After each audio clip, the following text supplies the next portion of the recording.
నమస్తే, మీరు చూస్తుంది భూమిపుత్ర, నేను క్రాంతి.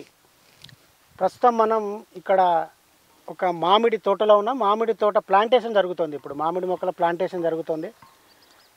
ఈ తోట అడ్వకేట్ నామిరెడ్డి శ్రీనివాసరెడ్డి గారిది. ఇది వేములపల్లి మండలం మొలకపట్నం గ్రామంలో ఉంది. 4 ఎకరాల విస్తీర్ణంలో ఆయన ఈరోజు తోటను స్టార్ట్ చేశారు. అయితే తోట నాటుకోవడానికి చాలా సాంకేతిక విషయాలు, అంశాలు ఉంటాయి. ఈ వివరాలన్నీ రైతులకు వివరించేందుకు, ఎందుకంటే కొత్తగా తోటలు నాటుకునే వారికి ఒక పాఠంగా పనికొచ్చే విధంగా ఈ వీడియో చేస్తున్నాం. ఈ వివరాలని మనకు అందించడానికి మునుగోడు హార్టికల్చర్ ఆఫీసర్ రావుల విద్యాసాగర్ మనతో ఉన్నారు. రావుల విద్యాసాగర్ గారిని అడిగి మామిడి తోటను ఎలా నాటుకోవాలి, నాటుకున్న తర్వాత 3 ఏళ్ల వరకు దాన్ని ఎలా కాపాడుకోవాలి, ఎలాంటి సస్యరక్షణ చర్యలు తీసుకోవాలి, ఈ విషయాలన్నీ విద్యాసాగర్ గారిని అడిగి తెలుసుకుందాం. నమస్తే సాగర్. నమస్తే. Once again welcome to Bhoomiputra. మరొక పాఠం మీ ద్వారా రైతు లోకానికి. సో మామిడి తోటల ప్రిపరేషన్, నాటుకోవడము, వాటి నిర్వహణ, యాజమాన్య పద్ధతులు, వీటన్నిటి గురించి రైతుకు తప్పకుండా వివరిస్తాం. చాలా మంచి సమయాన నామిరెడ్డి శ్రీనివాసరెడ్డి గారు గతంలో మంచి బత్తాయి రైతు, ఇప్పటికి కూడా బత్తాయి కొంత ఉన్నా కానీ పెద్ద బత్తాయి తోట అయ్యింది, దీన్ని తీసి నేను మామిడి వైపు వెళ్ళాలనుకుంటున్నా అనే సందర్భంలో వారు గుజరాత్కి పోయి కేసర్ అనేటువంటి ఒక మామిడి వెరైటీని తీసుకొని వచ్చి వేశారు. సో ఈ మామిడి వెరైటీ వేసేటప్పుడు తీసుకోవాల్సిన జాగ్రత్తల మీద మీరు మునుగోడు హార్టికల్చర్ ఆఫీసర్ అయినా తప్పనిసరిగా మా ఫీల్డ్కు ఒకసారి వచ్చి వేసే విధానంకు సంబంధించినటువంటి అంశాల్లో కానీ వేసేటువంటి దాంట్లో తీసుకోవాల్సిన జాగ్రత్తల మీద వివరించాలని చెప్పి వారు కోరడంతో వారి కోరిక మేరకు ఈరోజు రావడం జరిగింది. అయితే ప్రధానంగా మామిడికి సంబంధించినటువంటి దాంట్లో స్పేసింగ్కి సంబంధించినటువంటిది చాలా అంశాలు, చాలామంది అదేవిధంగా నేలలకు సంబంధించినటువంటి ఎలాంటి నేలలలో వేసుకోవాలి, ఎలాంటి నేలలలో వస్తుంది, ఎలాంటి నేలలలో రాదు అనేటువంటి అంశాలను అడుగుతుంటారు. సో ప్రధానంగా మనం నేలల నుంచి మొదటి కనుక పోతే ఎర్ర నేలలు, ఇసుక నేలలు, దుబ్బ నేలలు, వీటిల్లో మంచిగా ప్రశాంతంగా వేసుకోవచ్చు. సాయిల్ యొక్క pH 8 to 8.5 దాటినప్పుడు మ్యాంగో ఈల్డ్ మీద కొంత ప్రభావం పడడానికి అవకాశం ఉంటుంది. కాబట్టి 8 pH దాటని నేలలు అయితే సూటబుల్గా ఉండడానికి అవకాశం ఉంటుంది. 7.5 ఉంటే మంచి సూటబుల్. సో వారు పరీక్ష చేసినప్పుడు 7.5 సాయిల్ pH రావడం చాలా మంచిగా ఉంది, మీరు వెళ్ళొచ్చు అనే విషయాన్ని కూడా వారికి చెప్పడం జరిగింది. అదేవిధంగా మరి స్పేసింగ్కి సంబంధించింది ఏం వెళ్ళాలి, నేను చాలామంది 2 మీటర్లు ఇంటూ 3 మీటర్లు వెళ్తున్నటువంటి పరిస్థితి ఉంది. సో 3 మీటర్లు ఇంటూ 4 మీటర్లు వెళ్తున్న పరిస్థితి ఉంది. సో 3 మీటర్లు ఇంటూ 4 మీటర్లు వెళ్తున్న వాళ్ళు ఏమేం సమస్యలు ఉన్నాయి, 4 ఇంటూ 4 మీటర్లు వెళ్తున్న వాళ్ళు, 5 ఇంటూ 5 మీటర్లు వెళ్తున్నారు.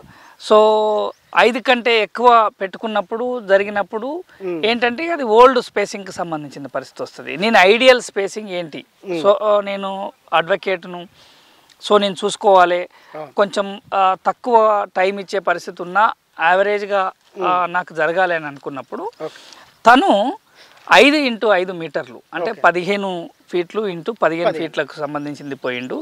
ఈ 15 ఇంటూ 15 పోయినప్పుడు ఎకరానికి 160 మొక్కలు వస్తాయి. ఎప్పుడైతే 4 మీటర్లు ఇంటూ 4 మీటర్లకు పోతే 250 మొక్కలు వస్తాయి. 3 ఇంటూ 4 మీటర్లకు పోతే 333 మొక్కలు వస్తాయి. 3 ఇంటూ 2 మీటర్లకు పోతే 500 మొక్కలు వస్తాయి. హై డెన్సిటీ అది. So ultra high density. Okay.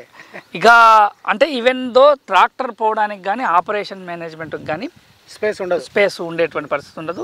అది కమర్షియల్గా పోయి ఏదో మ్యాంగోకి సంబంధించిన కాయలను తీసుకొని అట్లా పట్టి పీడించి జరిగేటువంటి దాని పరిస్థితుల్లో ఉండాలని ఆలోచన చేసే కొంతమంది వ్యాపారమే దృష్టిగా చేసే వాళ్ళు 2 ఇంటూ 3కు సంబంధించినటువంటి పరిస్థితిగా పోతే, నార్మల్ రైతులు మాత్రం 4 ఇంటూ 4 కానీ 5 ఇంటూ 5కి కానీ వెళ్ళొచ్చు అనే విషయం సజెస్ట్ చేయడం జరిగింది. సో వారు 5 ఇంటూ 5 స్పేసింగ్కి సంబంధించినటువంటి దాంతో మామిడి తోట నాటడం అనేది జరుగుతుంది. సో 1 ఎకరానికి 5 ఇంటూ 5 స్పేసింగ్ పెట్టుకుంటే 160 మొక్కలు వస్తాయి. సో అట్లా ఎన్ని మొక్కలు పెట్టేసేస్తే, ఎన్ని ఎకరాలు పెట్టేసేస్తే అన్ని 160 మొక్కలు రావడానికి అవకాశం ఉంది 5 ఇంటూ 5. సో 5 ఇంటూ 5 వల్ల ఏంటి బెనిఫిట్ అంటే మనం జనరల్గా ఆయనకు బత్తాయి తోట అనుభవం ఉంది కాబట్టి 6x6 మీటర్లు 6.5 x 6.5 మీటర్లతోటి జనరల్గా నిమ్మ బత్తాయి సాగు కామన్గా జరుగుతుంది. సో సేమ్ అదే పద్ధతిలో దీంట్లోనూ కూడా 5x5 స్పేసింగ్ కనుక చేయగలిగితే ఈజీగా మేనేజ్ చేసుకోవడానికి అవకాశం ఉంటుంది. ఎటు 4 మూలలు కూడా ట్రాక్టర్ తిరగడానికి కానీ మెకనైజేషన్తో వర్క్ నడిపించుకోవడానికి కానీ ప్రాపర్గా ప్రూన్ చేసుకోవడానికి కానీ ప్రాపర్గా సైజు తీసుకురావడానికి కానీ అవకాశాలు ఉంటాయి. సో ఇది స్పేసింగ్కి సంబంధించినటువంటి. సో మరి నాటేటప్పుడు నాటడానికి సంబంధించినటువంటి జాగ్రత్తలు ఏంటి, జాగ్రత్తలకు సంబంధించినటువంటి దాంట్లో చేయాల్సినటువంటి అంశాలు ఏంటి అని అంటే ప్రధానంగా ఈ రైతనే కాదు ఏ రైతైనా నాటేటప్పుడు నాటడానికి సంబంధించినటువంటి ఆ బ్యాగు ఎంత ఉంది. ఇప్పుడు మ్యాంగో కాబట్టి చాలా వాస్ట్గా వేరు వ్యవస్థ స్ప్రెడ్ అవుతుంది కాబట్టి రైతుకి ఏం చెప్తామంటే మినిమం 2 ఫీట్ల డెప్త్ 2 ఫీట్ల వెడల్పు తోటి ఉన్నటువంటి గుంతను తీసుకోండి అని చెప్పేసి చెప్తాం. సో మీడియం సైజు జర పెద్ద సైజు ప్యాకెట్కి సంబంధించింది ఉన్నప్పుడు మ్యాంగోకు జనరల్గా చెప్పేది ఏంటంటే 1 మీటర్ వెడల్పు 1 మీటర్ పొడవు 1 మీటర్ లోతుకు సంబంధించినటువంటి 1 మీటర్ రేడియస్కు సంబంధించి చెప్తాం. సో 1 మీటర్ ఎందుకు చెప్పాలి, అసలు 1/2 ఫీట్ ఎందుకు చెప్పాలి, ఫీట్ ఎందుకు చెప్పాలి, 2 ఫీట్లు ఎందుకు చెప్పొద్దు, ఇట్లా రకరకాల క్వశ్చన్స్ వస్తాయి. సో ఏ దానికైనా బాల్ ఎర్త్ అంటాం. అంటే భూమికి లోపల అంటే నర్సరీలో పెరిగినప్పుడు ఆ గడ్డ లోపల వేరు వ్యవస్థ స్ప్రెడ్ అయి ఉంటుంది. ఈ స్ప్రెడ్ అయిన వేరు వ్యవస్థ భూమి లోపల ఒకసారి నాటిన తర్వాత సైడ్కు మొత్తం ఇట్లా పరుచుకుని వెళ్ళేటువంటి పరిస్థితి ఉంటుంది. సో ఈ సైడ్కున్న 1 మీటర్ డెప్త్లో ఉన్నటువంటి దగ్గర ఈ బాల్ ఎర్త్ లోపల ఉన్నటువంటి ఆ గడ్డపు లోపల ఉన్న మట్టి నుంచి వేరు వ్యవస్థ బయటికి స్ప్రెడ్ అయిపోయి ఈజీగా లూజ్ మట్టి ఉంది, లూజ్గా గెలిగించినటువంటి మట్టి ఉంటే ఈజీగా ఎస్టాబ్లిష్ చేయడానికి అవకాశం ఉంటుంది. మట్టి అంతా పూడతాం, గుంతలేం పెట్టినా కానీ గుంత లోపల ఉన్నటువంటి మట్టి అంతా పూడిపోయి దానికోసం లూజ్ సాయిల్ ఉంటుంది. సో లూజ్ సాయిల్లో ఉన్నప్పుడు ఈజీగా వేరు వ్యవస్థ స్ప్రెడ్ అవ్వడానికి అవకాశం ఉంటుంది. సో అందుకోసమనే ఈ లూజు సాయిల్కి సంబంధించినటువంటి దాంట్లో మనం మట్టి లోపల వేరు వ్యవస్థ స్ప్రెడ్ కావడానికి కోసం ప్రధాన ప్రయత్నం చేయాల్సిన అవసరం ఉంది. కాబట్టి 2 ఫీట్ల ఇంటూ 2 ఫీట్లు కానీ 3 ఫీట్లు ఇంటూ 3 ఫీట్లు కానీ లేదా మీటర్ ఇంటూ మీటర్ కానీ తీయమని చెప్పేది అందుకోసం. చాలా మంది ఏం చేస్తారంటే గిత్తంత ఎంతైతే ఆ బాల్ ఉందో మామూలుగా 1/2 ఫీటు నుంచి ఫీట్ మధ్యలో ఉంటుంది. సో 1/2 ఫీట్ మధ్యలో తీసేసేసి భూమిని గెలిగించేసి దాంట్లో పెట్టేసేస్తారు. ఆ వేర్లు అందులోపలనే తిరిగి అది కూడా నర్సరీ ప్యాకెట్ లాగా అనుకొని భూమి మొత్తం సైడ్కి అంతా గట్టిగా ఉండడం వల్ల అందులోనే తిరిగి అందులోనే అడ్జేసి అక్కడే స్ప్రెడ్ అయిపోయి చెట్టు బాగా విశాలంగా పెరిగే పరిస్థితి ఉండదు. సో చెట్టు బాగా విశాలంగా పెరగాలి, చెట్టు బాగా విశాలంగా జరగాలనుకున్నప్పుడు ఈ గుంతల యొక్క సైజ్ అనేది అందుకు ఇంపార్టెంట్. నెంబర్ 1. నెంబర్ 2 ఏంటి, గుంతలో మొక్క నాటేటప్పుడు చాలా మంది డెప్త్ లోపలికి మొక్క నాటుతారు. సపోజ్ ఇప్పుడు ఇదే ఒక బాల్ ఎర్త్ అని చెప్పేసి అనుకుంటే ఇది నా నేల మీద సమానంగా ఉన్నటువంటి ఈ ప్రాంతం దగ్గరికే ఇంతే హైట్లో మొక్కను నాటాలి. నేలకు సమానంగా ఈ బాల్ కూడా సమానంగా అంటే దాని యొక్క బాల్ ఎర్త్ ఎంతైతే ఉందో దాన్ని ఆ మట్టి గడ్డను భూమికి సమానంగా ఉండేటట్టు నాటాలి. సో కొంతమంది లోతుకు నాటుతారు. లోతుకు నాటడం వల్ల ఈ కాండము కొన్నిసార్లు స్టెమ్ ఎక్కువ మునిగిపోయి దాని లోపల ఈ కనుపు కంటే పైన భాగం లోపల ఉన్నప్పుడు స్ప్రెడ్ అయినప్పుడు సైడ్ నుంచి చిన్న చిన్న కొమ్మలను కూడా వేయడానికి అవకాశం ఉంటుంది. సో అది అంటుకొమ్మది వచ్చిందా లేదా అంటే రూట్ స్టాక్ వచ్చిందా సయాంది వచ్చిందా అర్థం కాని పరిస్థితి ఉంటుంది. అంటే వేరు మూలంది ఒక జాతి, అంటు కొమ్మ మనం ఏదైతే కేసర్ కావాలంటే కేసర్, హిమాయత్ కావాలంటే హిమాయత్ కావాలన్నదో అంటును తీసుకొచ్చి దీంట్లో కట్టేసినాం.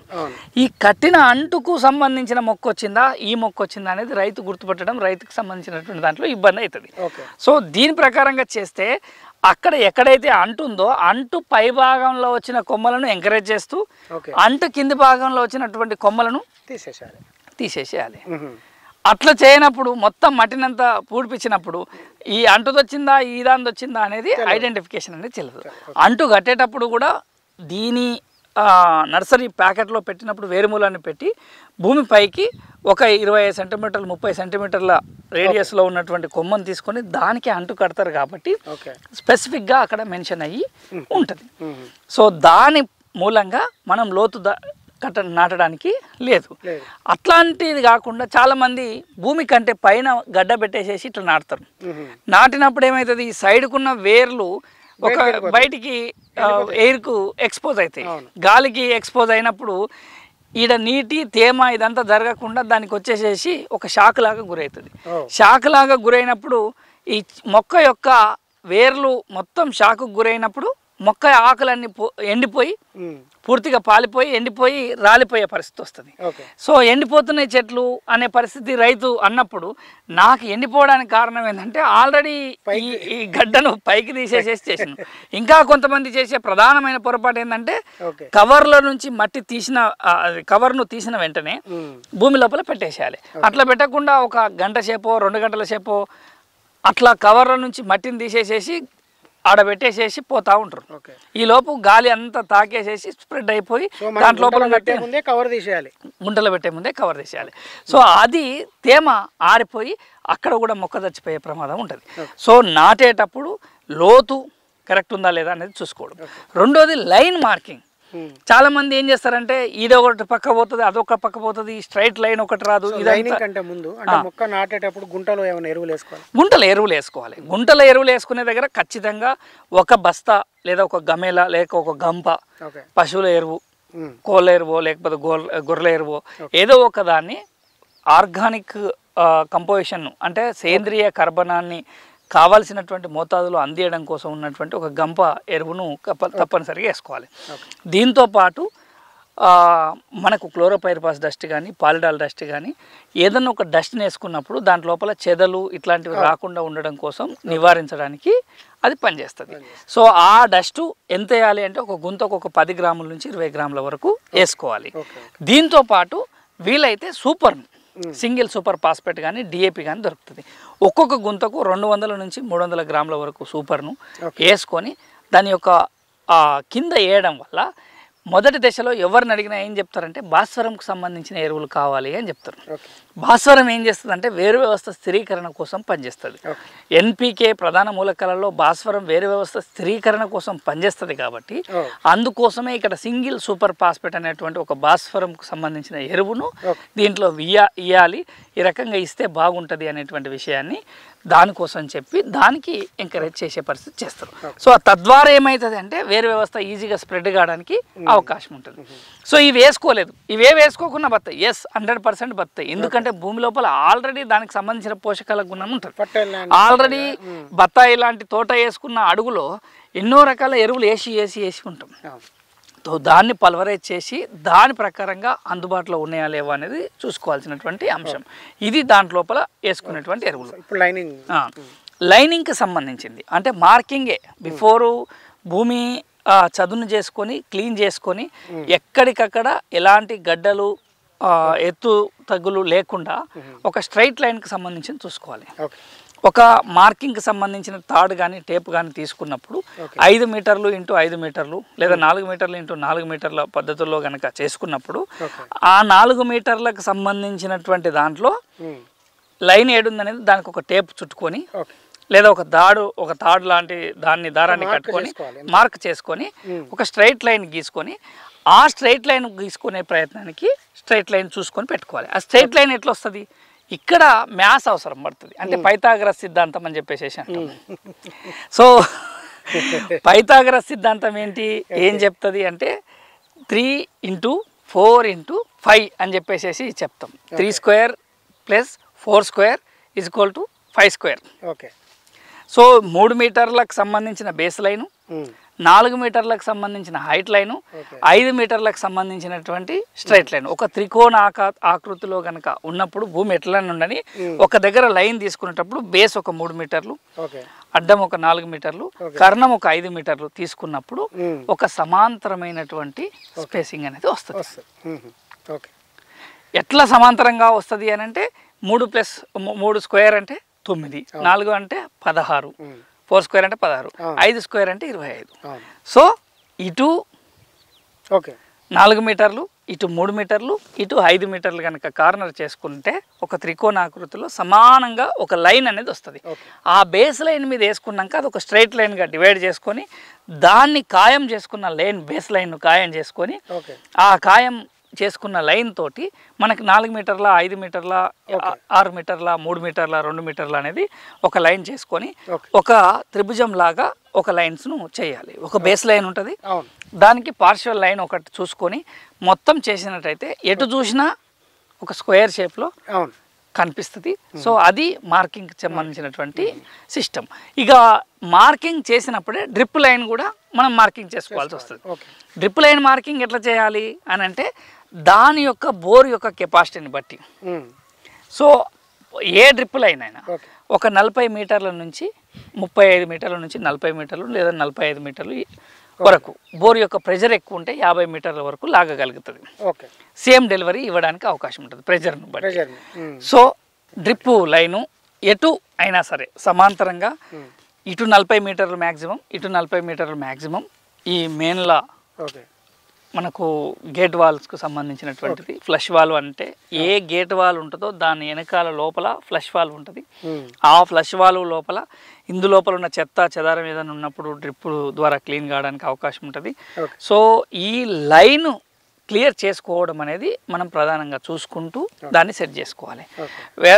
మనం మామిడి, బత్తాయి, నిమ్మ ఇట్లాంటి పెద్ద అంటే ఒక 15 సంవత్సరాలు 20 సంవత్సరాలు ఉండేటువంటి చెట్లకు సంబంధించింది డిజైన్ చేసుకున్నప్పుడు డ్రిప్పుకు యొక్క ప్రపోజల్స్ ముందే అందులో డబల్ లైన్ ప్రపోజల్స్కి సంబంధించింది తీయాల్సిన అవసరం ఉంటుంది. ఎందుకు డబల్ లైన్ ప్రపోజల్స్ అంటే వన్స్ ఒకసారి మనం అక్కడ ఇచ్చిన తర్వాత లాటరల్ ప్రపోజల్ లాగా ఒక వంకలాగా ఇట్లా జరిగి కండిషన్ కనుక లేకపోతే రేపు డబల్ లాటరల్ ఇవ్వాల్సిన వచ్చినప్పుడు మళ్ళీ సపరేట్ గుంత పెట్టుకొని మళ్ళీ చేసుకోవాల్సినటువంటి పరిస్థితి వస్తుంది. ఒకసారి అందులో పీవీసీ పైప్ వేసి దానికి సంబంధించినటువంటి స్పేసింగ్ చేస్తున్నప్పుడు దీన్ని లాటరల్ సిస్టమ్ డిజైన్స్కి సంబంధించి చేసుకొని పెట్టుకోవాలి. అట్లా ఎన్ని గేట్ వాళ్ళు ఎంతవరకు చేయగలుగుతాము అనే దాన్ని బట్టి మనం చేసుకుంటే సరిపోతుంది. సో మొక్కలకు సంబంధించి అంటే నర్సరీలో మనం మొక్కను ఎట్లా సెలెక్ట్ చేసుకోవాలి, ఎలాంటి మొక్కలు తెచ్చుకుంటే మొక్కల ఎంపికలో తీసుకోవాల్సిన అంటే ప్రధానంగా మొక్కల ఎంపికలో తీసుకోవాల్సిన జాగ్రత్తలు ఏంటంటే స్ట్రైట్గా నిటారుగా 1 మీటరు 1.5 మీటర్ ఉందా లేదా కనీసం మీటర్ హైట్ ఉందా లేదా అనేది, స్ట్రైట్ లైన్ ఉందా లేదా అనేది చూసుకోవాలి. ఒకవేళ స్ట్రైట్ లైన్ లేకుండా ఉన్నా కానీ చాలా వరకు మాల్ ఫార్మేషన్ అని వస్తుంది. అంటే గుత్తులుగా వచ్చేటువంటి న్యూట్రియంట్స్కి సంబంధించినటువంటి ఎక్సెస్ న్యూట్రియంట్స్ గ్రోత్ కావచ్చు, మాల్ ఫార్మేషన్ కావచ్చు, అది ఒక ఫిజియలాజికల్ డిజార్డర్. సో అట్లాంటి మొక్కలను తెచ్చుకోకుండా అదేవిధంగా సేమ్ స్పీసీస్కి సంబంధించిన మొక్కలు కాకుండా వేరుమూలం నుంచి పెరిగిన మొక్కలు ఏమైనా ఉన్నాయా అనే విషయాన్ని గుర్తుపెట్టుకొని చేసుకోవాలి. నర్సరీలో వాళ్ళు నర్సరీ అట్రాక్షన్ ఉండడం కోసం నర్సరీకి సంబంధించిన దగ్గర వాళ్ళు ఎక్కడైతే బాలెర్త్ అని చెప్పేసి అన్నము ఆ గడ్డ లోపలనే ఈ వెదటి బొంగులు లాంటి ఒక కర్రలు లాంటి ఊతమిస్తారు. అవే కర్రలు అట్లనే పెట్టి వాళ్ళ నర్సరీలో ఉన్నప్పుడు లోడింగ్ చేసి తీసుకొని వస్తారు. తీసుకొని వచ్చిన తర్వాత ప్రధాన పొలంలో రైతులు కూడా నాటినప్పుడు అదే కర్రతో పాటు వీళ్ళు నాటేసేస్తారు. నాటిన తర్వాత నీళ్లు పోయి అక్కడ ఈ మట్టి, ఈ మిశ్రమం బయట నుంచి వచ్చిన మట్టి ఇదంతా రావడం వల్ల దాని లోపల చెదలు ఏర్పడడానికి అవకాశం ఉంటుంది. ఎప్పుడైతే చెదలు ఏర్పడుతుందో చెదలు ఏర్పడ్డ తర్వాత ఆ మట్టి మొత్తం కూడా ఈ కాండం లోపల కూడా చెదలు రావడానికి అవకాశం ఉంటుంది. సో అక్కడ ఫంగస్ వస్తుంది. ఫంగస్ వచ్చి ఒక బూజు లాంటి తెగులు వచ్చింది అనుకోండి, మళ్ళీ ఆ బూజు తెగులు వచ్చేసేసి వేరు మొత్తం కూడా బుడ్డు అయిపోయి వేరు కుళ్ళిపోవడం అనేది జరుగుతుంది. వేరు కుళ్ళు రోగం వచ్చింది, చచ్చిపోయింది అని చెప్పేసి అంటారు. సో అది రావడానికి ఆస్కారం ఉండేదే కర్ర ఉండాలి. కర్ర ఎప్పుడు ఉండాలి? అది వీక్గా ఉన్నప్పుడు ఆ మొక్కను స్ట్రైట్గా చేయాలి. ఈయన తోటలో ఆ మొక్క స్ట్రైట్ రావడం కోసం ఈ గడ్డ భూమిలో నాటిన తర్వాత సైడ్కు సపోర్టింగ్గా ఉండేటువంటి ఒక కర్రను పెట్టేసేసి ఆ కర్ర సాయంతో స్ట్రైట్గా నిలబడుతుందా లేదా అనేది చూసుకునే విధంగా జరగాలి.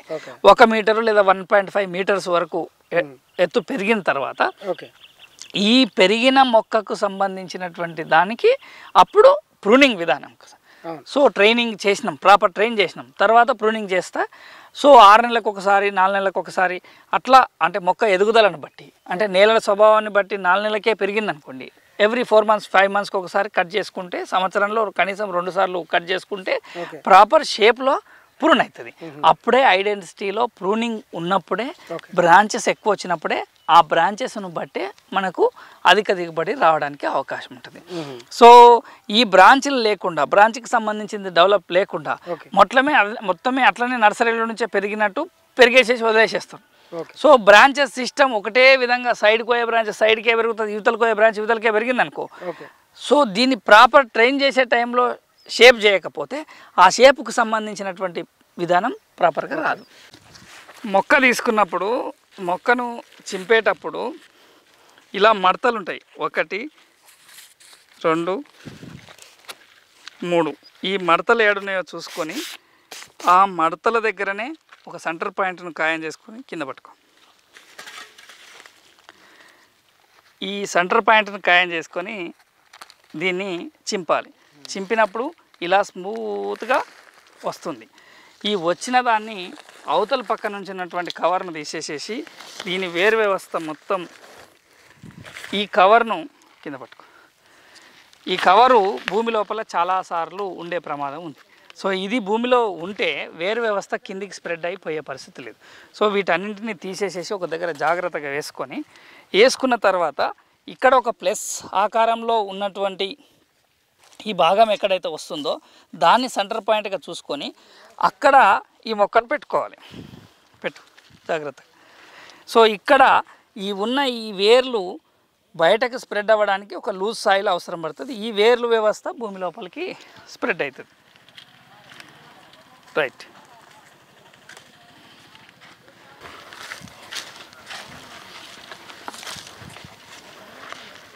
ఇట్లా మొత్తం తొక్కకపోతే ఇందులోపల గాలి గదులు చేరుతాయి. చేరిన తర్వాత ఇది ఉంది కదా, ఈ కర్రను రిమూవ్ చేయాలి. చేయకపోతే ఈ కర్ర బూజొక్కి మొత్తం దీని లోపల మొత్తం డ్యామేజ్ జరుగుతుంది.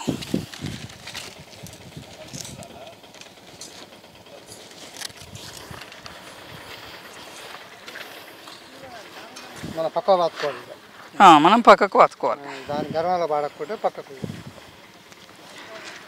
ఇలా స్ట్రైట్గా సపోర్ట్గా చేసుకున్న తర్వాత దాన్ని వాచుకొని ఆ సైడ్కి ఉన్న మట్టి అంతా గుంతలు పోయి.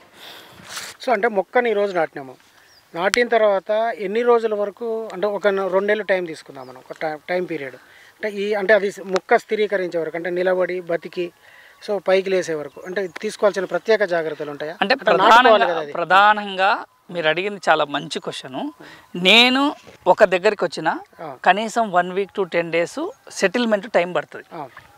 అట్లా నా మొక్కను నర్సరీలో నుంచి తీసుకొచ్చి ప్రధాన పొలంలో వేసి ప్రధాన పొలంలో నాటి నేను ఎస్టాబ్లిష్ కావడానికి, అది పండ్ల జాతి మొక్క అయిందనుకో, కనీసం 25 రోజుల నుంచి 40 రోజులు 45 రోజుల టైం పడుతుంది ఒక పండ్ల జాతి మొక్క. అదే ఒక కూరగాయకు సంబంధించినటువంటి నర్సరీలో నారు తెచ్చిన మొక్క అనుకోండి, 12 రోజుల నుంచి 10 రోజుల నుంచి 12 రోజుల సమయానికి కొత్త చిగురు వేస్తుంది. మరి మీ మొక్క ఎట్లా ఎస్టాబ్లిష్ అయిందని నాకు ఎట్లా తెలుస్తుంది అని మీరు అడగొచ్చు. అడిగినప్పుడు ఏమైందంటే నిన్నటిదాకా ఉన్న ఆకులకు కాకుండా కొత్త చిగురు కొత్త ఆకు వస్తుంది అని అంటే కొత్త వేరు వ్యవస్థ కింద మొదలవుతుంది అన్నట్లు లెక్క. సో కొత్త ఏరు పోసుకొని కొత్త పంగ వస్తే కింద వేరు వ్యవస్థ పెరిగిన కొద్దీ న్యూట్రియంట్స్ని తీసుకుంటున్న కొద్దీ పైన యొక్క వేరు వ్యవస్థ స్ప్రెడ్డింగ్ అనేది జరుగుతుంది. సో మనం గుర్తుపెట్టుకోవాల్సిన అంశం ఏంటంటే ఇవి పండ్ల జాతి మొక్కలు. పండ్లకు సంబంధించిన మొక్కలు ఎస్టాబ్లిష్ కావడానికి మినిమం 25 రోజుల నుంచి 30 రోజులు 1 month to 1.5 months టైం తీసుకుంటుంది అనేటువంటి విషయాన్ని నేను పెట్టిన 15 రోజులు అవుతుంది ఇంతవరకు రాలేదు జరగలేదు అనేటువంటి వన్స్ దాని ఆ గడ్డ లోపల నుంచి ఇన్ని రోజులు మట్టి పోసి పెట్టారు. కొంతమంది బంక మట్టి వాడుతున్నారు, కొంతమంది ఎర్రమట్టి వాడుతున్నారు, కొంతమంది రకరకాల మట్టి వాడుతున్నారు. అది ట్రాన్స్పోర్ట్లో ఉండడం కోసం నీళ్లు సరిగా పెట్టుండరు. సో ప్రధాన పొలంలో పెట్టిన తర్వాత భూమిని అటు ఇటు ఆ గడ్డను కదిలిచ్చి ఉంటారు, రకరకాలుగా చేసి ఉంటారు. అది భూమి లోపల ఎస్టాబ్లిష్ అయ్యి ఆ వేరు ప్రాపర్గా అజ్జేసి న్యూట్రియంట్స్ను పీల్చుకొని ఇవన్నీ చేసుకునే దానికి కూడా మనం కొంత టైం ఇవ్వాల్సిన అవసరం ఉంది.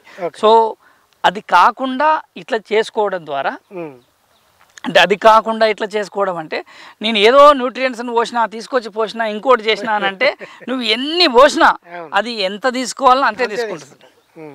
ఇప్పుడు నాకు ఎంత పెడితే ఎంత పడుతుందో అంతే తినగలం. కానీ నేను కుండెడు వండినా ఒకటేసారి నువ్వు తిను కుండెడు అని అంటే నేను కుండెడు తినే పరిస్థితి లేదు. సో ఎట్లా మనకైతే మనసులకు ఉన్నదో మొక్కలు కూడా ఎస్టాబ్లిష్ కావడానికి అది జరుగుతుంది. సో నిజంగా మొక్కలకు సంబంధించినటువంటి అవసరం ఉన్నప్పుడు నీళ్లు తడి పొడి వేరు వ్యవస్థకు నీళ్లకు మధ్యలో ఒక ముద్ద లాంటి పదార్థంగా తయారైనప్పుడు దాని యొక్క వేరు వ్యవస్థ అక్కడ ఇంటేక్ తీసుకున్నప్పుడు దాని యొక్క స్ప్రెడ్డింగ్ అనేది జరుగుతుంది. సో అది మనం గుర్తుపెట్టుకోవాల్సినటువంటి ప్రధాన అంశం. సో ఫైనల్గా లాస్ట్ ఇప్పుడు ఎందుకంటే మీరు 5x5 అన్నారు, అంటే 15x15. 15x15. సో ఒక ట్రాక్టర్ పోయేంత స్థలం ఉంది మనకు. అవును. సో ఇప్పుడే దీంట్లో మొక్కలకు చేపట్టాల్సినటువంటి కార్యక్రమాలు ఏముండవు. సో ఆ స్థలాన్ని అంతర పంటలకు ఏమైనా ఉపయోగించుకోవచ్చు, బ్రహ్మాండంగా ఉపయోగించుకోవచ్చు. అన్ని రకాల కూరగాయల పంటలు వేసుకోవచ్చు, తీగజాతి కూరగాయలు వేసుకోవచ్చు. లేదు అని అంటే మీరు పల్లీలు, పెసర్లు, మినుములు లాంటి పంటలు వేసుకోవచ్చు. దానివల్ల ఏమవుతుంది, సేంద్రియ కర్బనము, ఆర్గానిక్ కంపోస్ట్ డెవలప్ అయినట్టు అవుతుంది. వేరు వ్యవస్థ గుల్లబారి అక్కడ కూడా మట్టి మిశ్రమం, నీళ్లు అవన్నీ అదైనప్పుడు మట్టి అంతటా తడిచి ఉంటుంది, అంత దానికోసమైనా దున్ని ఉంటాం. సో ఇవన్నీ చేసి ఉంటాం కాబట్టి బ్రహ్మాండంగా ఆ అంతర పంటలు అన్ని పంటలను పెట్టుకోవచ్చు. అంటే ఎన్ని సంవత్సరం వరకు? అంటే ఇది మొదటి సంవత్సరానికి ఎంత దూరం అయితే దాని కెనోపీ డిస్టర్బ్ అవుతుందో, అంటే కెనోపీ అంటే దాని యొక్క వైశాల్యం ఎంత దూరం అయితే స్ప్రెడ్ అవుతుందో ఆ స్ప్రెడ్ అయిన వైశాల్యం కాకుండా మిగతా ఓపెన్ ప్లేస్లో అంతా కూడా పెట్టుకోవచ్చు. అప్ టు 1 year వరకు మొత్తం ఉన్నటువంటి ప్లేస్లో 1 feet యువతలకి 1 feet యువతలకి గ్యాప్ వదిలిపెట్టి మిగతా అంతా వేసుకోవచ్చు. సో ఇది చేసుకోకుండా ఉట్టిగానే గడ్డిగా గాదంతో వదిలేసేసినప్పుడు, గడ్డి గాదం చెత్త చెదారం అంతా వదిలేసేస్తే విపరీతమైన పెస్ట్ అంటే పురుగులకు ఎవరైనా మందు చెట్టుకు కొడతారు కానీ గడ్డికి కొట్టరు. పురుగు మందు, దోమ మందు, ఇంకో మందు ఏదైనా ఉంది అంటే ఆ చెట్టుకి ఏమైనా పురుగు వచ్చిందంటే చెట్టుకు కొడతారు కానీ గడ్డికి కొట్టరు. సో ఈ గడ్డి లోపల ఈ చెట్టు మీద కొట్టినప్పుడు గడ్ల వండినప్పుడు మనం చెట్టు మీదకి సంబంధించినటువంటి స్ప్రే చేసినా కానీ చెట్టు మీద ఏమి ఉపయోగం ఉండదు. సో అందుకని ఎప్పటికప్పుడు అంతర కృషి చేసినా కొద్దీ దీనికి కూడా వేరు వ్యవస్థ స్ప్రెడ్ కావడానికి, దాంట్లోపల ఉన్న మాయిశ్చర్ తేమను హోల్డ్ చేసుకోవడానికి దానికోసమైనా పని చేస్తున్నప్పుడు అదనపు రెవెన్యూ మనకిస్తుంది, రెండోది మొక్కకు కూడా మేలు చేస్తుంది. సో అట్లాంటి జాగ్రత్తలు చేయడానికి ఇట్లా స్పేసింగ్ వైడర్గా ఉన్నప్పుడు మంచి అనువైన అవకాశంగా ఉపయోగపడుతుంది. Okay, thank you Sagarji. ఎందుకంటే మ్యాంగో ప్లాంటేషన్కి సంబంధించి రైతులు తీసుకోవాల్సిన జాగ్రత్తలు, ల్యాండ్ ప్రిపరేషను, అదేవిధంగా నర్సరీలో మొక్క ఎంపిక తీసుకోవాల్సిన జాగ్రత్తలన్నింటినీ సవివరంగా వివరించినందుకు మరొకసారి ధన్యవాదాలు. Thank you.